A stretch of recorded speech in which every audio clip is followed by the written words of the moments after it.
大家好，我是罗杰教练。今天要跟大家分享的是如何将小容量 SSD 硬碟升级为大容量 SSD 硬碟，以及系统完美转移的操作方式。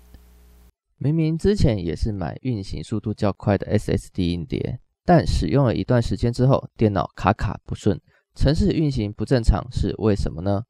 这边我们可以看到我们的C槽爆满啦。怎么会爆满呢？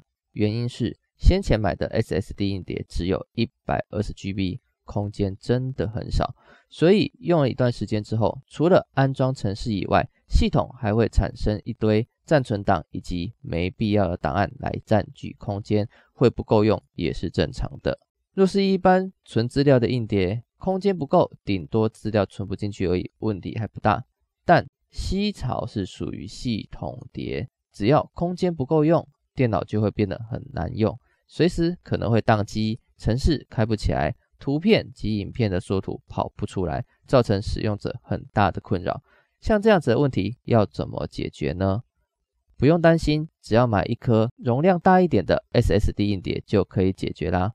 不过呢，买硬碟跟换硬碟的动作很简单，难就难在更换硬碟之后又要重灌系统，程式重装，资料还需要备份跟转移，感觉耗时又费力。其实是不会的，我们只要借助软体的帮助，就能让原有的系统及资料完整的转移到新的硬碟。今天要使用的是免费硬碟资料备份软体 EasyUse Total Backup， 我这边使用的版本是 Free 9.1 版，虽然版本旧了些，但是呢，功能稳定。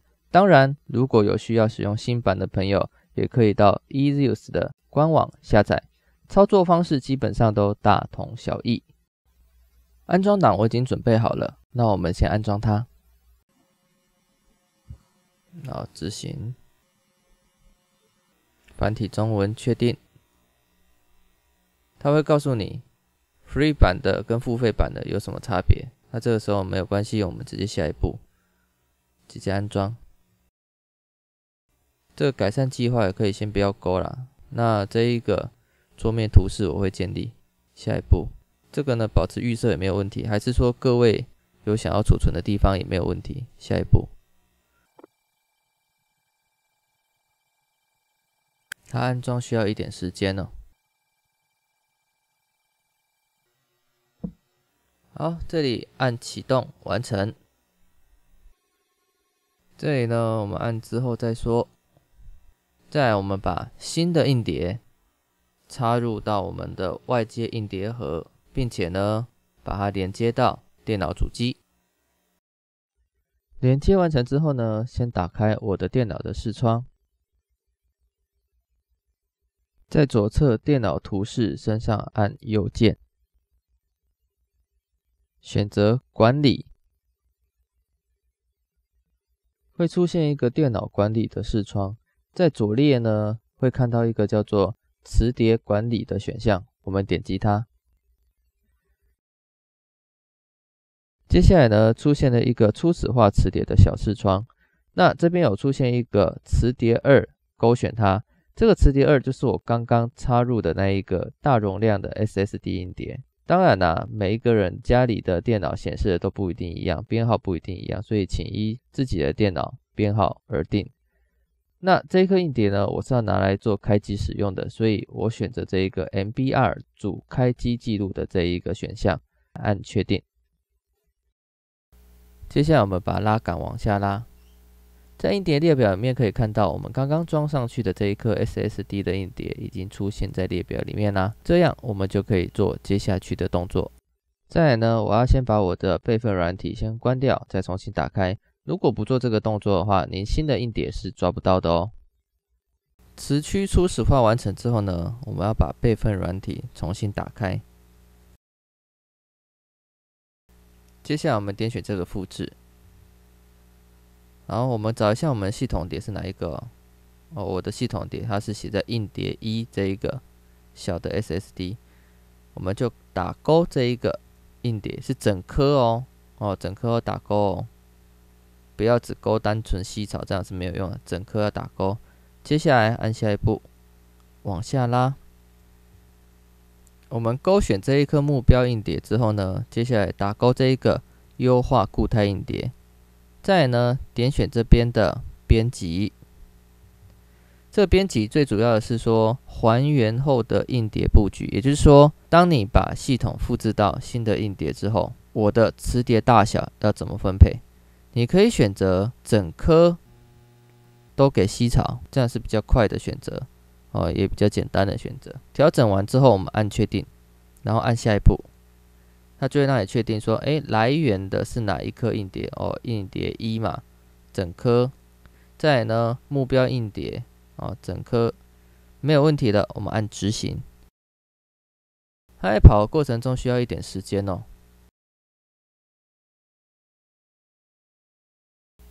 跑了半个小时，终于将硬碟给复制完成了。这个时候确定一下里面有没有什么错误讯息，如果没有的话，我们按确定。再来呢，把电脑给关机。接下来我们要来拆电脑的主机。在拆之前呢，我们要先准备一个软垫，把它铺在桌上，比较不会伤害到机子。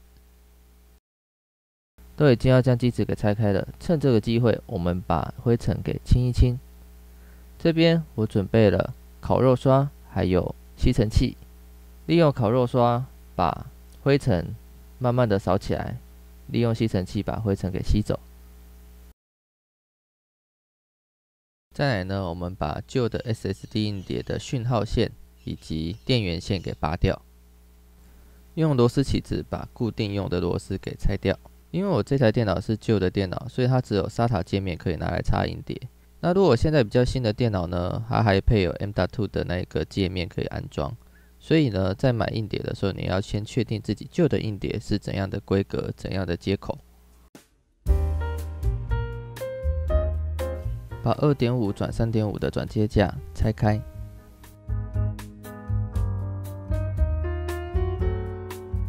旧的硬碟怎么拆，新的硬碟就怎么装回去。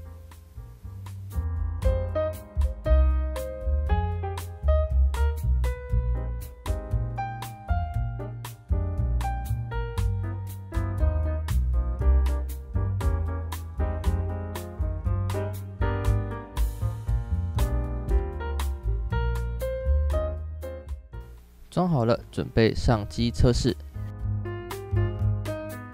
看到这个画面就知道我们成功进入系统啦。打开我的电脑，看一下吸槽的容量，变这么大了，没有问题。今天的改造大成功。